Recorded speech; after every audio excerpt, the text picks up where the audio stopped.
কোনো কিছুতে না নেই। যে তার কাছে বিশ্বাস করে আসবে, তাকে গ্রহণ করবে, পাপ থেকে মন ফেরাবে, সে পাবে দেহের সুস্থতা, মনের শান্তি আর অনন্ত জীবন। হালেলুয়া। আমরা পরবর্তী সাক্ষ্য শুনে নেব। জয় যিশু, হালেলুয়া। আজ আরেকটি আমরা সাক্ষ্য শুনবো। প্রপার মেদিনীপুর মেছাদা থেকে এসেছেন ভাই। তিনি কিছুদিন আগে প্যারালাইজ হয়ে গিয়েছিল, বিছানা সহ্য হয়ে গিয়েছিল। দাদার নাম আর বাড়িটা একটু বলুন।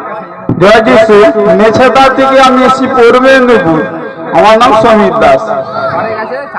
আজ উনি অসুস্থ, কিন্তু সেই প্যারালাইজ বিছানায় শুয়েছিল। আর সেখান থেকে শুধুমাত্র একটা ইউটিউব চ্যানেলে প্রার্থনা শুনেছিল। সেই প্রার্থনাটা পরপর 3 বার উনি শুনেছিল, আর সেখান থেকে উনি সুস্থতা লাভ করে। তারপরে ফোনেতে যোগাযোগ করে, প্রতিদিন প্রার্থনা নিতে থাকে। আজ প্রায় 1 বছর মতন যুক্ত আছে এই ফোনের মধ্যে থেকে। কেউ কাউকে চিনি না, কিন্তু উনি সেই বিছানা থেকে কদিনের মধ্যে উঠেছিল? 3 দিনের মধ্যে। হালেলুয়া, প্রভু ধন্যবাদ। আজ উনি কোনোদিন কোথাও যায় না, বাড়ি থেকে 2 কিলোমিটারের বেশি থেকে কোথাও যায় না, কিন্তু আজ এখানে 50 কিলোমিটারের বেশি এখানে এসেছে।